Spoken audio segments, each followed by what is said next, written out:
Barakatah Yahweh, Barakatah Yahweh Shah, Barakatah Yahweh, Barakatah Yahweh Shah. All praise to Yahweh, Ba'ashem Yahweh Shah, Ba'ashem Kakidash.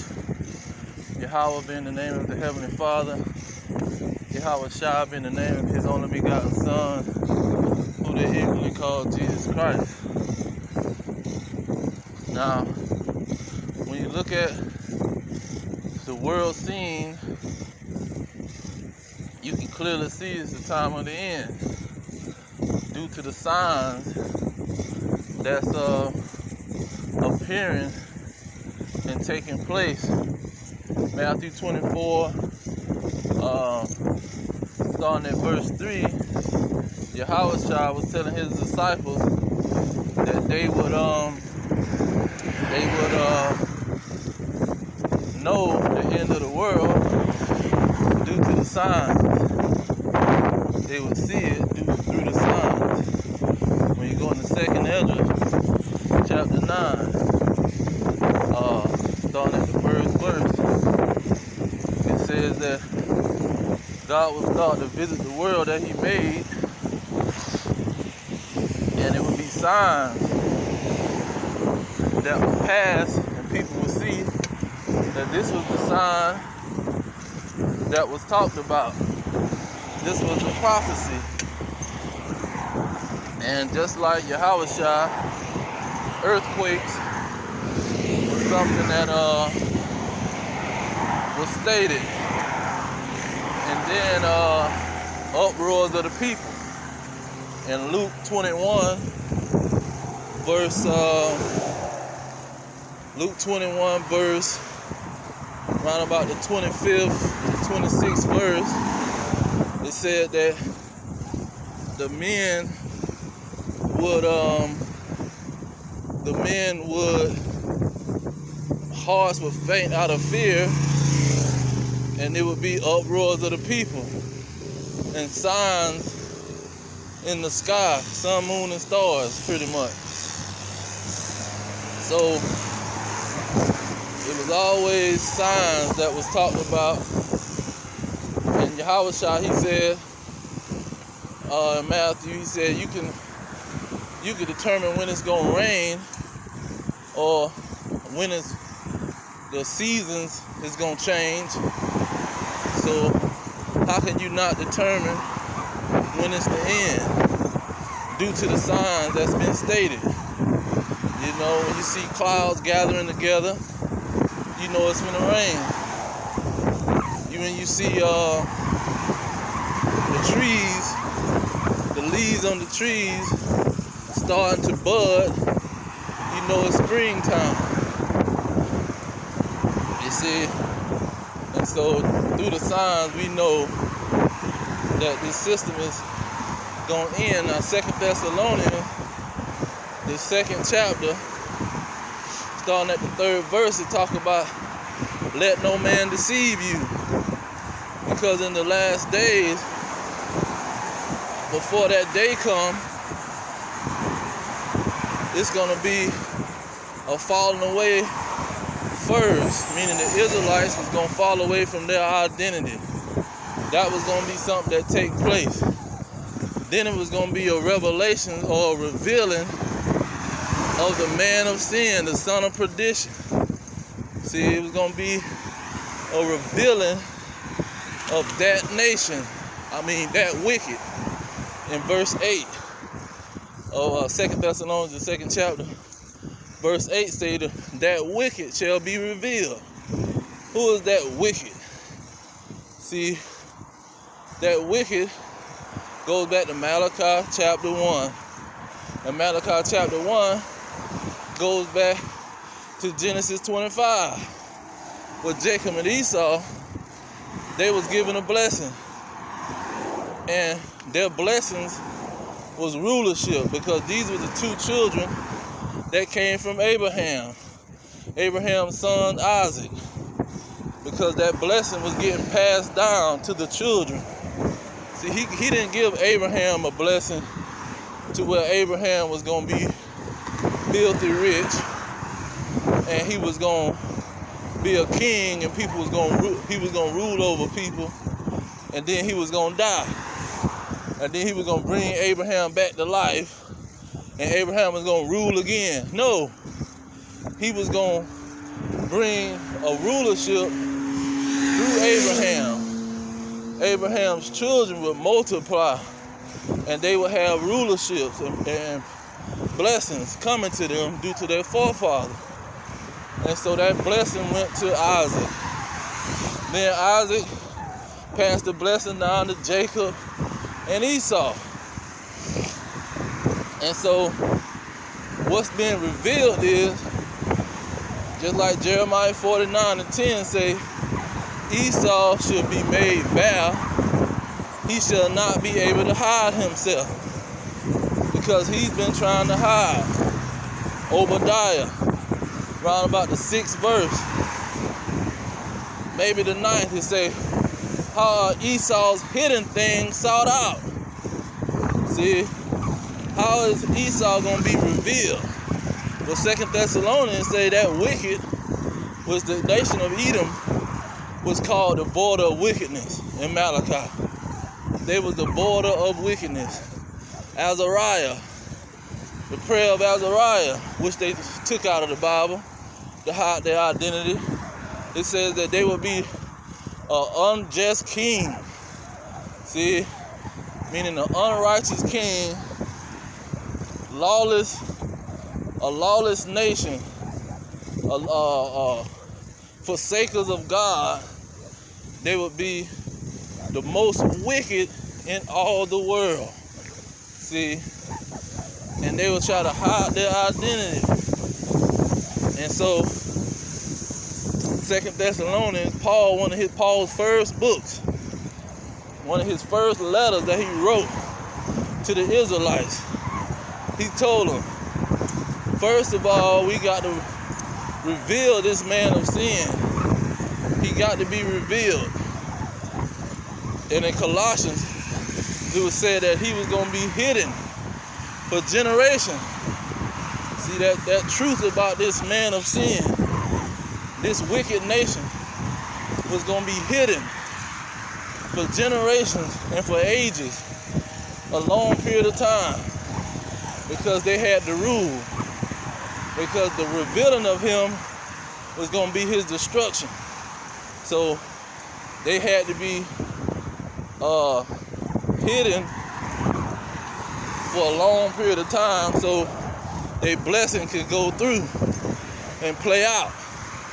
Because in Romans chapter 9, when Paul was talking about that blessing, and he got down to Jacob and Esau, he let it be known that the Lord hated Esau, and the Lord raised him up just like he raised up the Egyptian. See, so he could fulfill his purpose. The Lord raised the Edomites up and gave them the blessing of their forefather. And so when you look at how Paul was breaking that down, you understand this is what it's all about. And what the Edomites did, they try to say that they was done away with, just like God's laws. God's laws done away with, and our forefathers is done away with. Don't go looking for no Edomites, because they done been done away with way back in the Roman time. The Romans weren't Edomites. They just was around the Romans. And then they want to say America is the nation of the Romans coming back again, but they trying to say that the Romans weren't Edomites. That the Edomites was just hanging around Rome. Herod was a certified Edomite. All you gotta do is Google Herod and see who he came from. He came from a certified Edomite. But they gonna tell you that Herod wasn't connected to nobody when the Romans set Herod up. See, the Romans set him up as king because they had the Israelites in slavery. That's what Revelation 12 was talking about. They had the Israelites in slavery, and they was waiting for the Israelites to birth the Messiah, the Son of God, into the world. They was waiting to try to kill him. And we know Herod was trying to kill Yahushua when he was a baby. But them being revealed is a major sign of the end. In Habakkuk, the book of Habakkuk is talking about the Edomites. The 3rd verse lets you know when it names Teman, one of the grandsons, one of the wisest sons of the Edomites, where the wisdom comes from. He was stated in the 3rd chapter of Habakkuk. But in the 2nd chapter, it talks about a proud man, a man whose soul wasn't right in him. See, he was wicked in his soul. See, and it said it's appointed time that he gonna be revealed, a nation that all the other nations was gonna gather unto. He was gonna heap under him all nations, and he was gonna be the definition of death. See, he was gonna be as death in itself. He was not gonna be satisfied with rape, robbing everybody, and stealing their resources. It's a common fact that the so-called white man is stealing Africa's resources, and it wasn't something hidden under a tree. Most humans know the continent of Africa has the most resources, and the so-called white man is down there stealing everything that they got, taking it to Europe and bringing it to the Americas.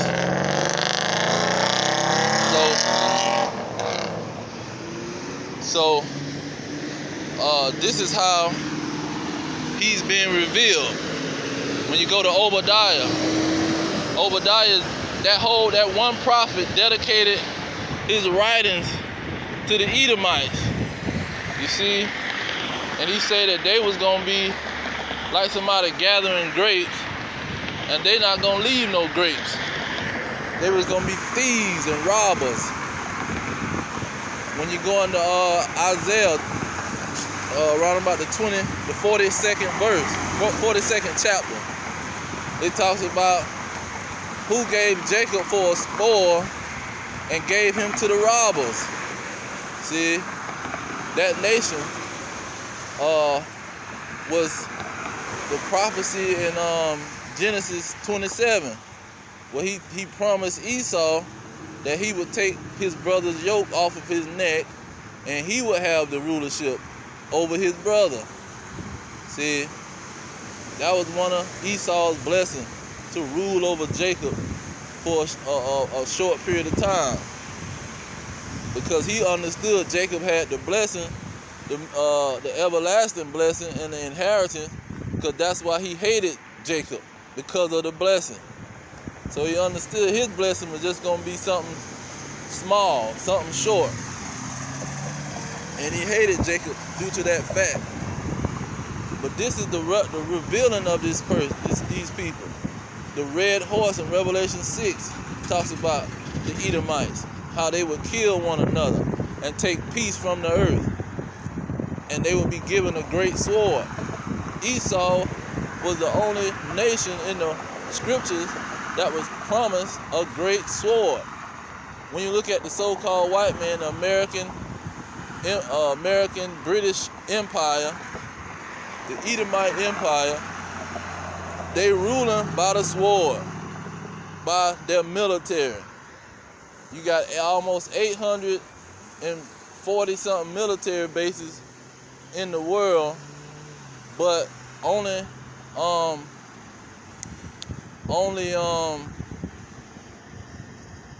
40 is ruled by other nations. 800 of those military bases is ruled by the so-called white man in America and in Europe, the EU.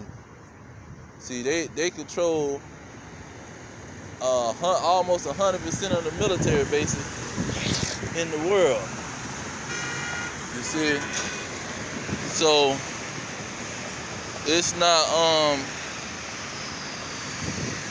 hard to see who Esau is, and he's been revealed in these last days when you see the uproars of the people, when you're seeing all the signs start to develop on a high level, when you see wickedness prosper. These people are being revealed like never before. The so-called Christian church didn't reveal them. The Muslims didn't reveal them. The only people that revealed them was the Israelites. That's why Amos 3 and 7 is so powerful, because he said God, the Lord would do nothing until he revealed his secrets unto his prophets. And Amos 2 and 11 lets you know the prophets are the Israelites. So only the children of Israel is revealing these dragons, is revealing who the man of sin is, who the son of perdition. See, the so-called Christian church will tell you it's some politician that's going to come out of nowhere and be the so-called some kind of antichrist, and this politician is going to be the man of sin, the son of perdition. But no, it ain't going to be no one politician. It's going to be a world power.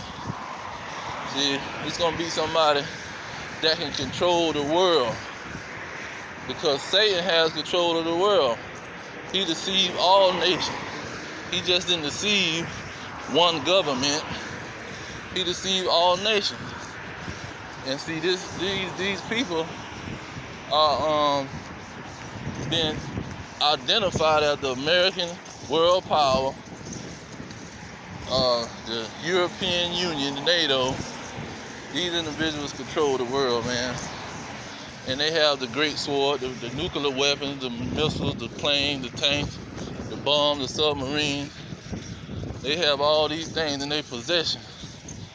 This ain't something that's spread out throughout all the nations. They holding a monopoly on weapons. And so this is what's being revealed in these last days. The destruction of the Edomites, because their rulership is the last rulership, that fourth kingdom in Daniel, and they're gonna be destroyed by God and his angels. See, they're gonna be destroyed by God and his angels, because guess what? No other nation can war with them. That's what Revelation 13 and 4. Who can war with the beast? Who can war with the so-called white man? Who can war with his nation? Nobody, because they're united. And if anybody try to come against them, they're gonna use that unity and that great sword to defeat that other nation. But no other nation even try. See, they don't even talk about it. See, the prophets are saying that God is gonna do it, because the prophets know they can't do it either. God has got to give the power and set the whole situation up for these people to fall and be destroyed and punished for their wickedness. And that's what's being revealed in these last days. Nothing was going to happen until that revelation came to the Israelites. And it's come to the Israelites, and these people, they hate it. And Yahushua was telling them back in the first century, what they call the first century. He was telling them then, and that's why they put him to death. Because he was saying God is going to give a kingdom. The kingdom is coming. The kingdom is at hand for the Israelites. You Gentiles, y'all going into slavery. See, the prophets were saying y'all was going into slavery, and it's at hand. I'm finna make the sacrifice to fulfill all of those prophecies and make sure the nation of Edom go into slavery with the rest of the Gentiles. Make sure the nation of Israel have an everlasting kingdom. I'm going to make sure all these prophecies in the Old Testament come true. And I'm going to put my blood on the line, my life on the line. See, that's what it was all about. Not know he coming to die for everybody to be wicked. What the Christian church tell everybody. He came and died for you to be wicked. You just got to believe on him. See, that's wickedness, just saying that. But I'm going to leave it there. All praise to Yahweh, Ba'ashem Yahweh Shah, Ba'ashem Kakadash. The honor to the elders pushing the truth. Peace to the elect worldwide. Our kingdom is at hand. Shalom.